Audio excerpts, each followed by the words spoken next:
Il y a un tuyau en cuivre qui dépasse de la terre au centre de notre potager. Il a coûté 1,97 $. Nos voisins le fixent du regard depuis des mois. Ce qu'ils ne savent pas, c'est que le tuyau est la pièce finale de quelque chose qui va beaucoup plus en profondeur. En dessous se trouvent 2 couches cachées, et ensemble, les 3 font quelque chose qu'aucun sac d'engrais n'a jamais fait. Le parterre s'arrose tout seul. Il protège nos tomates du mildiou. Il génère une charge électrique mesurable qui repousse physiquement les limaces. Et il devient plus fertile chaque année, pas moins. Nous n'avons pas inventé cela. Une version de ce système nourrissait une civilisation entière en Amazonie il y a 2000 ans. Un horloger écossais en a prouvé la moitié électrique en 1841. Un professeur français en a découvert accidentellement la moitié antifongique en 1885. Et une équipe de l'université Northwestern en a confirmé la moitié biologique l'année dernière. Ce ne sont pas 4 astuces séparées, ce sont 4 pièces du même système. Un système qui a été discrètement mis de côté par une industrie qui fait des profits quand le sol reste affamé et que les jardiniers reviennent sans cesse, le portefeuille ouvert. Mais avant de révéler le système complet, si vous en avez assez de payer pour des engrais toxiques, nous avons préparé pour vous un plan de récolte gratuit. Il révèle 7 engrais à coût zéro qui surpassent réellement tout ce que vous connaissez et la méthode paresseuse sans creuser qui élimine le désherbage de façon permanente. Un de nos lecteurs a utilisé l'astuce de l'engrais à l'intérieur et son jardin a poussé 2 fois plus que celui de ses voisins. Pour obtenir un accès instantané au plan et à une astuce de jardinage oubliée hebdomadaire, cliquez sur le premier lien dans la description ci-dessous ou scannez le code QR sur l'écran en ce moment même. Si vous regardez à la télévision, ouvrez simplement l'application appareil photo de votre téléphone et maintenez-la contre l'écran. Un bouton jaune devrait apparaître. Maintenant, nous pourrions simplement vous montrer comment enterrer un tuyau en cuivre et appeler cela une vidéo. Mais le tuyau ne fonctionne aussi bien qu'en raison de ce qui se trouve en dessous. Si nous ignorons les couches inférieures, vous construisez un toit sans mur. Alors, voici le marché. Nous allons vous montrer chaque couche de bas en haut, la science qui la sous-tend, l'histoire qu'ils ont enterrée et exactement comment les empiler. D'ici à ce que nous arrivions au tuyau en cuivre, vous comprendrez non seulement quoi construire, mais pourquoi cela fonctionne assez bien pour qu'une industrie entière préfère que vous ne le découvriez jamais. Commençons par le bas. En Allemagne et en Europe de l'Est, les agriculteurs enterrent du bois sous leur parterre de jardin depuis des siècles. Ils appellent cela la hugelkultur. Cela signifie la culture en butte. La technique a été popularisée par un agriculteur autrichien nommé Sepp Holzer, qui a construit des jardins productifs à des altitudes alpines où tout le monde disait que l'agriculture était impossible. Mais la pratique elle-même est beaucoup plus ancienne. Les agriculteurs de toute l'Europe centrale le faisaient depuis des générations sans manuel et sans nom. Enterrer le bois, regardez ce qui pousse. La méthode est simple. Creusez une tranchée ou empiler des bûches sur le sol. Empilez des branches, des feuilles et du compost par-dessus. Recouvrez le tout de terre et plantez dedans. Ce qui se passe ensuite est là où la science commence à se complexifier. Le bois enterré commence à se décomposer. En se dégradant, il absorbe l'eau comme une éponge. Une seule grosse bûche peut retenir plusieurs fois son propre poids en humidité. Pendant les périodes de sécheresse, cette eau stockée remonte par capillarité dans le sol environnant, gardant les racines hydratées sans une seule goutte provenant d'un tuyau d'arrosage. Les jardiniers qui construisent ces parterres avec suffisamment de masse de bois rapportent qu'ils n'ont plus du tout besoin d'irrigation après la 2e année. Un parterre de jardin qui s'arrose tout seul en n'utilisant rien d'autre que l'eau de pluie stockée et libérée lentement par le bois pourrissant. Pas de goutte à goutte, pas de minuterie, pas de facture d'eau. Mais l'humidité n'est que le début. Le processus de décomposition génère de la chaleur. Des milliards de micro-organismes digérant le bois produisent de l'énergie thermique comme sous-produit. Et la température à l'intérieur d'un parterre de bois en décomposition peut être de plusieurs degrés supérieure à celle du sol environnant. La saison de plantation arrive des semaines plus tôt car le sol est plus chaud à la surface. Les cultures sensibles au gel survivent plus longtemps en automne. Le bois chauffe le parterre de l'intérieur, créant un microclimat qui prolonge votre saison de croissance dans les 2 sens, sans un seul watt d'énergie artificielle.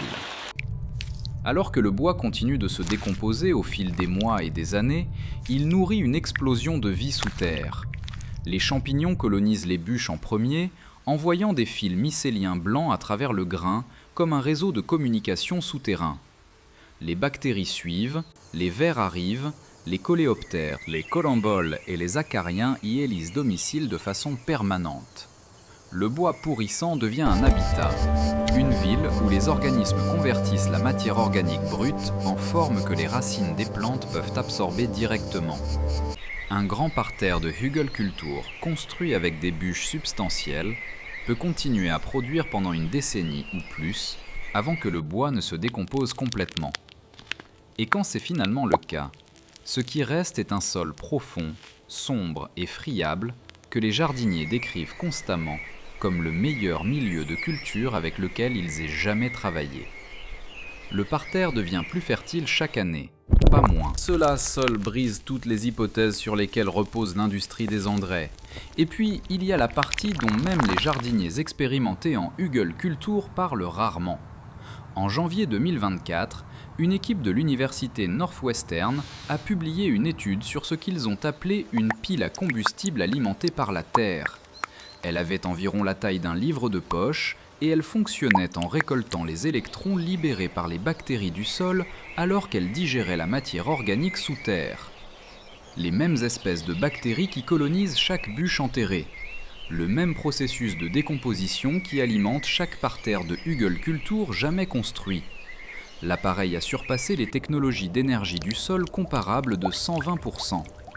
Le chercheur principal a déclaré que tant qu'il y a du carbone organique dans le sol pour que les microbes le décomposent, la pile à combustible pourrait potentiellement durer éternellement. Les piles à combustible microbiennes basées sur le sol ont été démontrées pour la première fois en 1911, mais l'équipe de Northwestern a été la première à en faire fonctionner une de manière fiable dans des conditions extérieures réelles avec un sol à la fois humide et sec.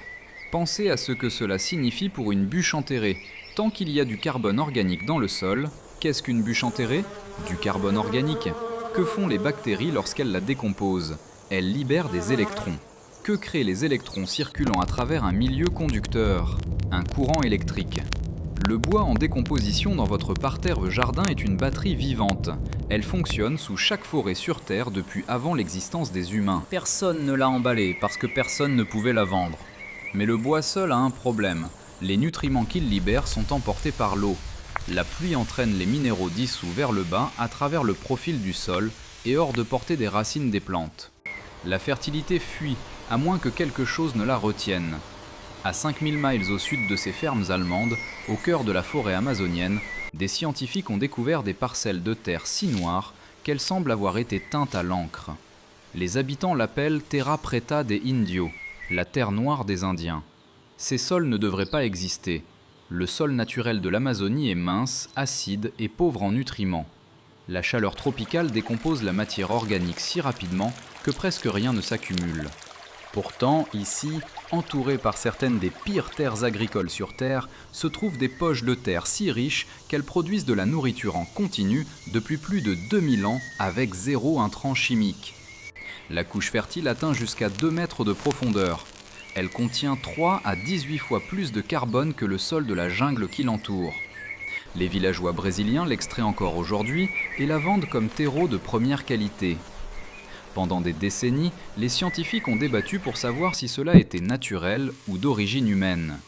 Puis, des archéologues ont trouvé des tessons de poterie, des arêtes de poissons et la signature chimique indéniable de charbon de bois produit délibérément à travers tout le profil du sol. Les peuples autochtones d'Amazonie l'avaient conçu exprès. Ils prenaient du bois, le chauffaient dans des fosses à faible teneur en oxygène pour chasser les huiles volatiles et produisaient du charbon de bois. Non pas des cendres, mais un solide stable, poreux et riche en carbone que nous appelons aujourd'hui biochar. Ils le broyaient, le mélangeaient avec des restes de cuisine, des déchets de poissons, du fumier et des poteries brisées et l'incorporaient dans leurs parcelles de jardin au fil des générations.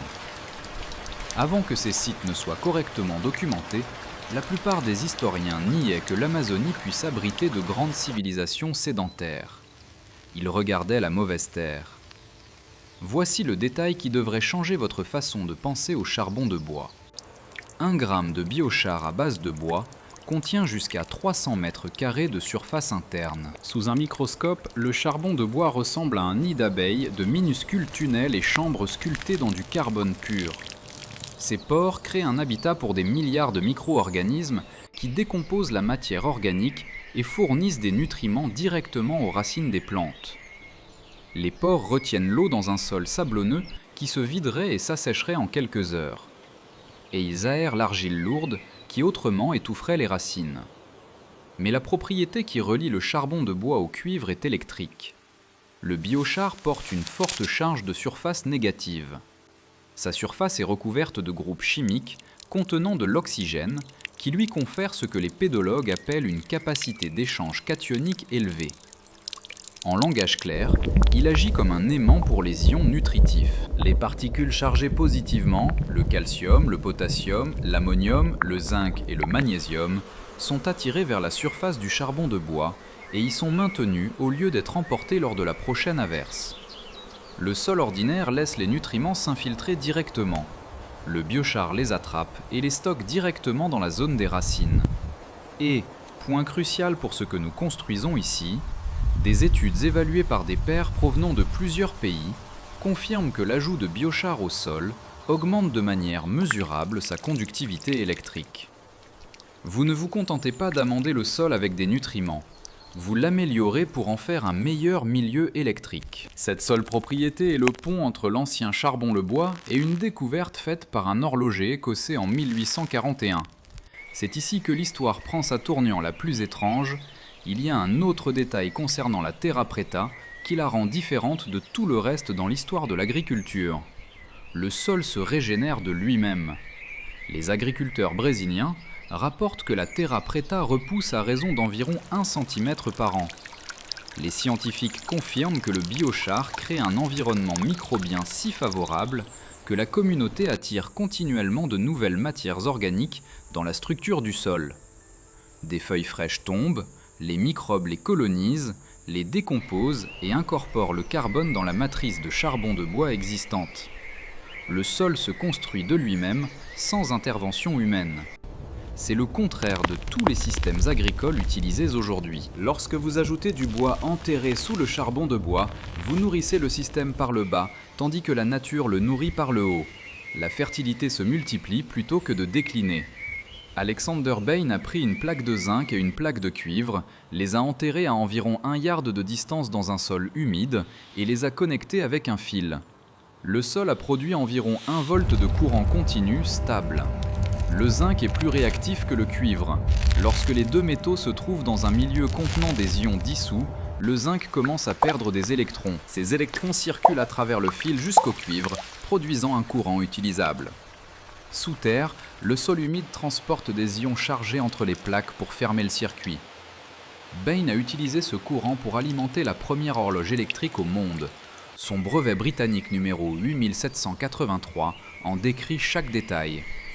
L'appareil a fonctionné pendant des mois, sans remontage, sans remplissage, sans entretien, juste un courant silencieux tiré de la chimie sous ses pieds. En l'espace de quelques années, les compagnies de télégraphe à travers la Grande-Bretagne ont adopté le même principe. Elles ont enterré des plaques de cuivre et de zinc sous les stations relais et ont utilisé le sol comme conducteur de retour. La méthode de retour par la terre a réduit de moitié le fil de cuivre nécessaire. Les stations le long de la voie ferrée d'Édimbourg à Glasgow fonctionnaient avec du courant tiré du sol. Mais voici le détail qui aurait dû lancer une révolution agricole et qui ne l'a jamais fait. Les travailleurs du télégraphe et les agriculteurs locaux ont remarqué que l'herbe poussant directement au-dessus des plaques enterrées était différente. Plus sombre, plus épaisse, plus haute. Pas d'une petite marge, suffisamment évidente pour être repérée de loin.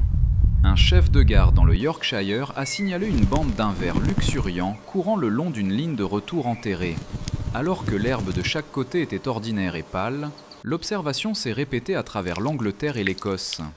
Partout où le sol transportait du courant entre deux métaux enterrés, personne n'a publié d'article. Personne n'a envoyé de chercheurs. Personne n'a relié l'herbe verte à la batterie enterrée. L'observation s'est transmise de bouche à oreille, puis a été discrètement oubliée. mais pas entièrement.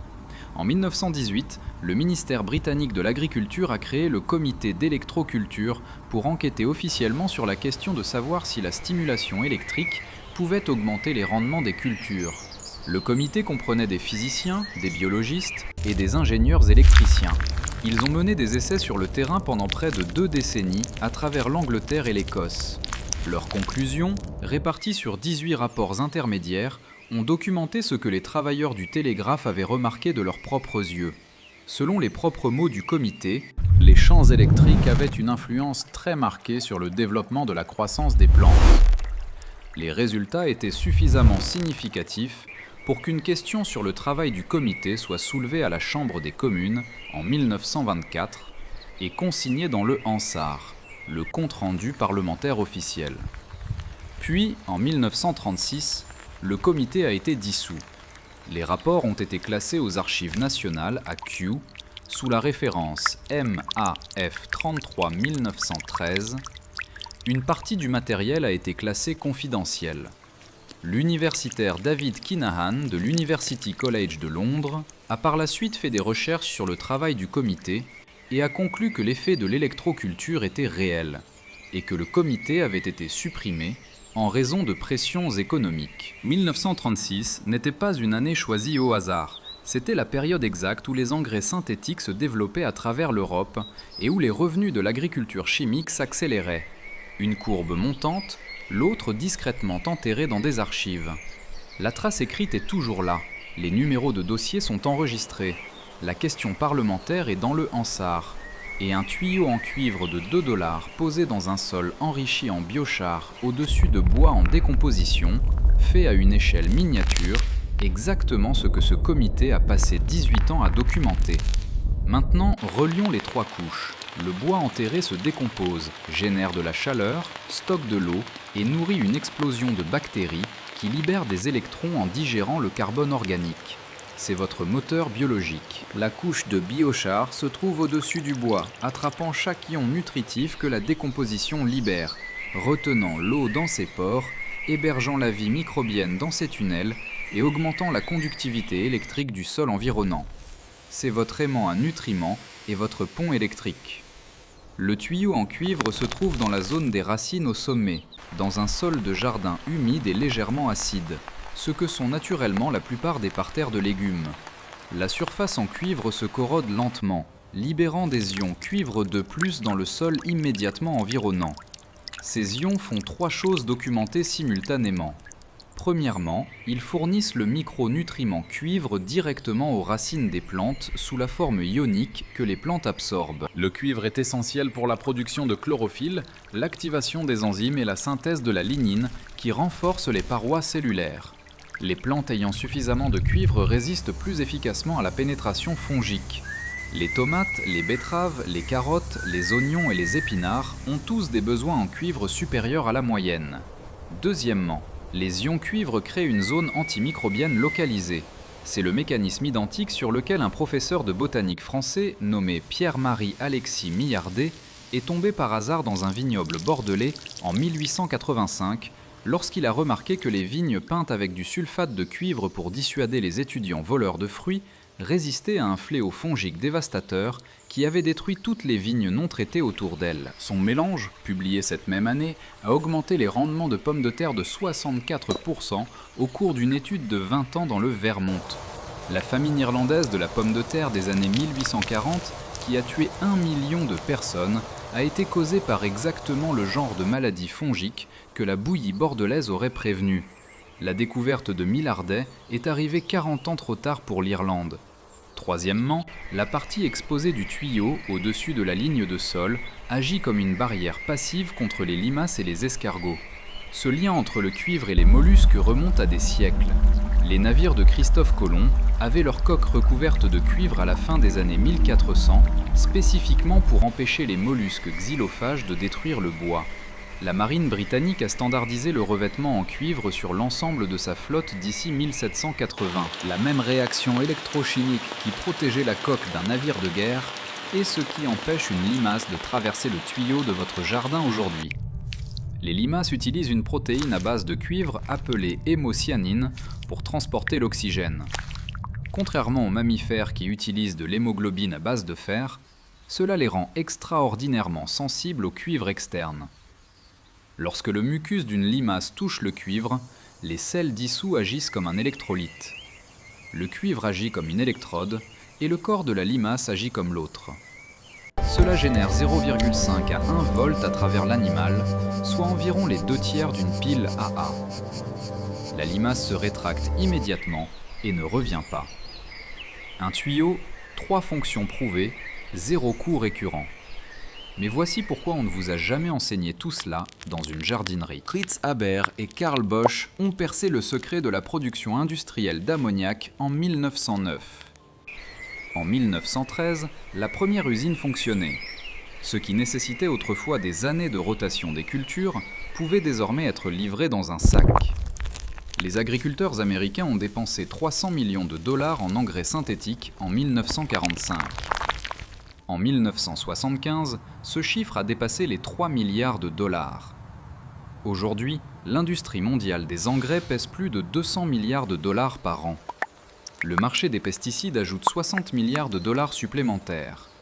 Les deux dépendent d'achats répétés chaque saison. Un système permanent enterré dans le sol n'avait pas sa place dans cette économie.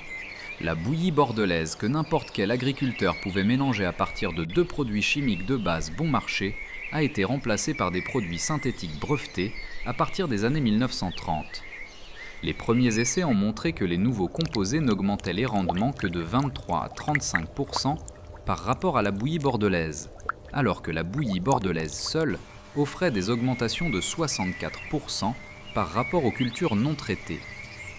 Les remplaçants étaient souvent moins performants, mais ils généraient des revenus de licence.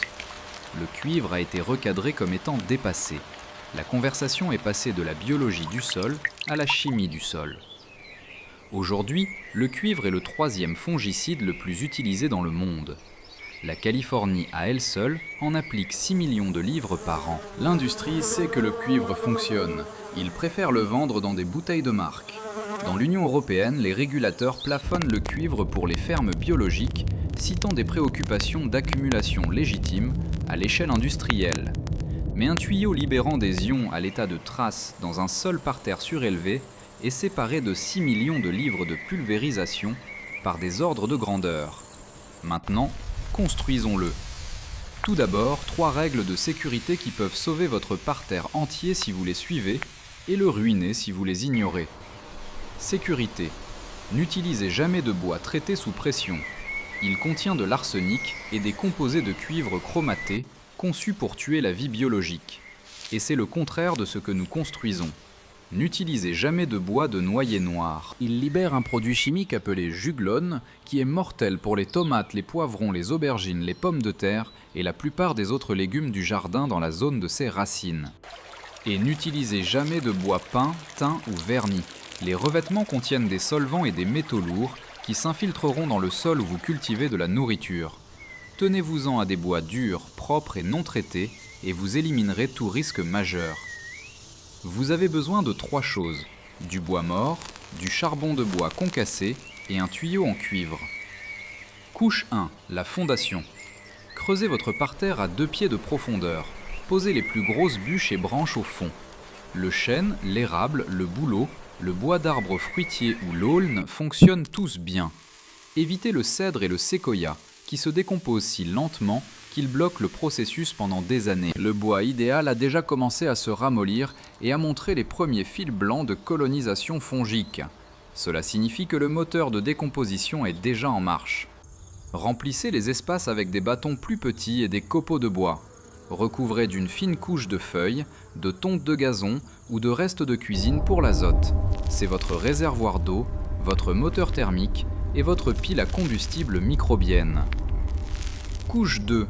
La zone de charbon de bois. Vous avez 2 options ici.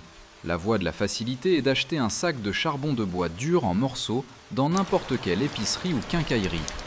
N'utilisez jamais de briquettes. Elles sont compressées avec des liants, des charges et de l'allume-feu des produits chimiques fluides qui n'ont pas leur place dans un potager. La voie gratuite consiste à fabriquer le vôtre. Prenez un fût en acier ou une vieille poubelle en métal et percez 8 à 10 trous près du fond pour la circulation de l'air. Remplissez-le de branches de bois dur, sec et de chutes de bois, non traitées uniquement. Allumez le haut, pas le bas. C'est ce qu'on appelle une combustion à tirage ascendant, allumée par le haut. Le feu brûle vers le bas à travers le bois, tandis que l'oxygène l'alimente vers le haut par les trous, carbonisant le bois sous le front de flamme en charbon de bois au lieu de le réduire en cendres. Lorsque le bois est devenu noir mais conserve encore sa forme, arrosez le tout avec de l'eau pour arrêter la combustion. Faites cela à l'extérieur dans une zone dégagée, bien à l'écart des structures, des clôtures et de la végétation sèche. Gardez un tuyau ou un seau d'eau à portée de main à tout moment. Ne tentez jamais cela dans un espace clos. Laissez le charbon de bois refroidir complètement avant de le manipuler. Brûlez en toute sécurité. Quelle que soit la façon dont vous vous procurez votre charbon de bois, écrasez-le en morceaux de la taille de gravier. Avant d'enfouir tout biochar, vous devez le charger. Le charbon de bois frais est chimiquement affamé. Sa surface massive absorbera initialement les nutriments du sol environnant, affamant temporairement vos plantes au lieu de les nourrir. Faites tremper le charbon de bois écrasé dans du thé de compost, des turicules de verre dilués ou une émulsion de poisson diluée pendant au moins 48 heures. Cela charge les pores de nutriments et de microbes bénéfiques afin que le charbon de bois commence à donner au lieu de prendre. Étalez ce biochar chargé sur 4 à 6 pouces d'épaisseur au-dessus de la couche de bois. C'est votre aimant à nutriments, votre pont électrique et votre habitat microbien permanent. Il ne se décomposera pas, il survivra au bois, au cuivre et probablement à la clôture autour de votre propriété. Troisième couche, la zone des racines. Recouvrez le charbon de bois avec 6 à 8 pouces de votre meilleure terre de jardin. C'est ici que vous plantez. Maintenant, prenez une section de 12 à 18 pouces de tuyaux en cuivre de type M, l'épaisseur de paroi la plus fine et la moins chère, dans n'importe quelle quincaillerie. Et raflez la surface avec du papier de verre pour enlever la couche d'oxyde qui ralentit la libération des ions. Percez 6 à 10 trous d'1/4 de pouce dans les 2/3 inférieurs du tuyau pour augmenter le contact de surface avec l'humidité du sol. Enterrez-le verticalement au centre de la plate-bande avec 4 à 6 pouces dépassant au-dessus du niveau du sol. Cette partie exposée est votre barrière contre les limaces. La partie enterrée est votre système de distribution de micronutriments et votre bouclier antifongique. Un tuyau par plate-bande de 4 par 8 pieds, le cuivre, n'en faites pas trop. Le cuivre est un micronutriment, pas un macronutriment. Plus n'est pas synonyme de mieux. En option, enfoncez un seul clou en zinc galvanisé dans le sol à 8 à 12 pouces du tuyau et à 6 pouces de profondeur. Le zinc est un autre micronutriment essentiel pour les plantes, requis pour produire l'hormone de croissance auxine. L'humidité entre le cuivre et le zinc crée un circuit galvanique, la même réaction que Bain a documentée en 1841, et le sol enrichi en biochar entre eux est un électrolyte supérieur. Un multimètre pressé contre les deux métaux devrait indiquer entre 0,8 et 1,1 volts. Limitez cela à une paire par plante. Un excès de zinc s'accumule et stressera les racines tout en nuisant au ver de terre. Lorsque le clou est visiblement corrodé et que la tension chute en dessous d'1 demi-volt, remplacez-le par un neuf. Le côté en cuivre dure des années. À quoi s'attendre saison après saison? Au cours du premier mois, le bois commence à absorber l'eau de pluie et le cuivre commence à interagir avec l'humidité du sol. D'ici 6 à 8 semaines, le sol près du tuyau s'assombrit légèrement car les propriétés antimicrobiennes du cuivre suppriment les agents pathogènes du sol. Les dégâts causés par les limaces diminuent immédiatement car la barrière hors sol fonctionne dès le premier jour. À la fin de la première saison complète, les plantes les plus proches du tuyau devraient montrer nettement moins de mildiou et d'infections par rapport aux plantes sur les bords de la plate-bande. Lors de la deuxième année, la couche de bois atteint son rythme de croisière en tant que réservoir d'eau. De nombreux jardiniers signalent des besoins en irrigation considérablement réduits. Le biochar continue de capturer et de retenir les nutriments, construisant une zone racinaire plus riche mois après mois. À partir de la troisième année et au-delà, la plate-bande commence à se comporter comme de la terra preta, devenant plus fertile au lieu de l'être moins, produisant des rendements plus importants avec moins d'intrants. Mais ne nous croyez pas sur parole, suivez vos résultats. C'est ce qui sépare une expérience de jardinage d'un vœu pieux.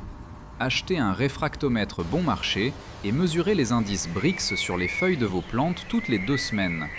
Le degré Brix mesure les sucres et les solides dissous dans la sève de la plante, un indicateur direct de la densité nutritionnelle et de la santé globale de la plante. Un indice Brix plus élevé signifie des plantes plus saines, qui sont également plus résistantes aux parasites et aux maladies. Prenez des mesures de tension de votre paire de cuivre et de zinc avec un multimètre numérique de base. Appuyez une sonde sur le cuivre et une sur le zinc.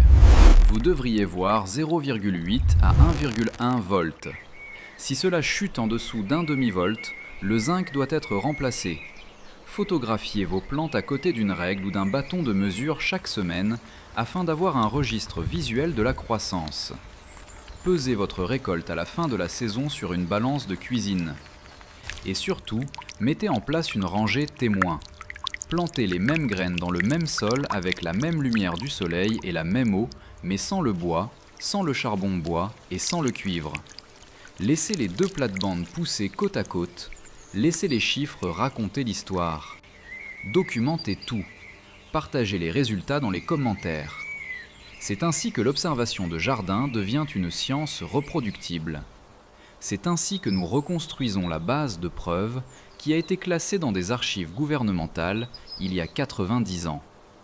Maintenant, évaluons le coût de tout cela. Un sac de fongicides synthétiques coûte 8 à 15 $ et nécessite une nouvelle application 4 à 6 fois par saison. Les granulés anti-limaces coûtent 10 à 15 $ par saison. Les suppléments de micronutriments en cuivre coûtent 8 à 12 $. Ajoutez du compost et vous en êtes à 60 à plus de 100 $ par an pour une seule plate-bande surélevée.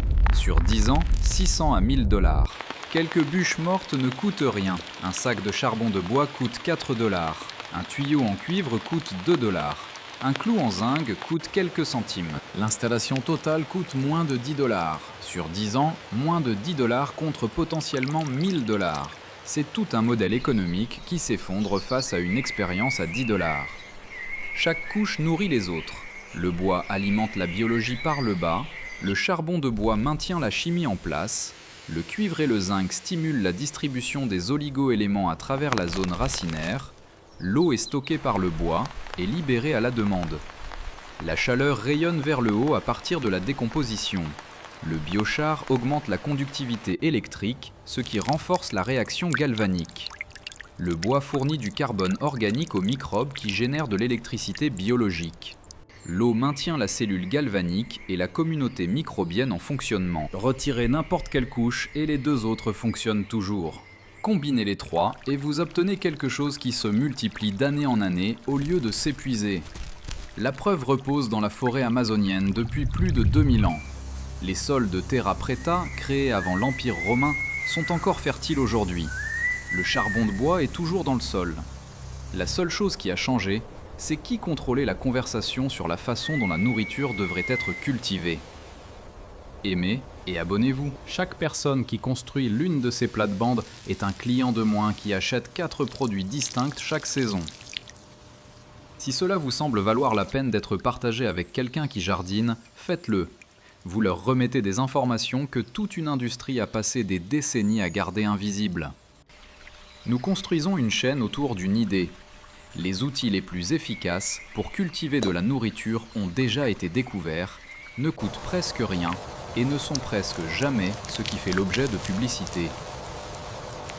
Nous déterrons la science qui a été enfouie et la remettons à sa place, dans votre sol, pour cultiver votre nourriture. Et dans la prochaine vidéo, nous levons le voile sur la technique d'arrosage la plus réprimée de l'histoire de l'agriculture. Une méthode ancienne qui n'utilise 0 électricité, 0 pompe et 0 pièce mobile pour fournir de l'eau directement aux racines des plantes sous terre pendant des semaines d'affilée. Une civilisation dans le désert le plus aride de la Terre l'a utilisée pour soutenir l'agriculture pendant 3000 ans. Les Espagnols ont brûlé tous les manuels qu'ils ont pu trouver. Une étude universitaire moderne l'a testée par rapport à l'irrigation goutte à goutte et a découvert qu'elle utilisait 70% d'eau en moins avec des rendements égaux ou supérieurs. Nous avons retrouvé la recherche originale et nous allons vous montrer comment en construire un pour moins de 5 $ à partir d'un seul morceau d'argile non vernissé. Ne le manquez pas. Si cette révélation sur ce qu'une poignée de charbon de bois, une bûche morte et un tuyau en cuivre à 2 $ peuvent faire à votre sol a changé votre façon de concevoir la culture de la nourriture, abonnez-vous et partagez la vidéo. Nous découvrons l'histoire agricole et les secrets biologiques que l'industrie moderne a essayé d'enterrer. Cultivons ensemble un avenir plus autosuffisant. La prochaine percée dans le potentiel de votre jardin sera révélée très bientôt.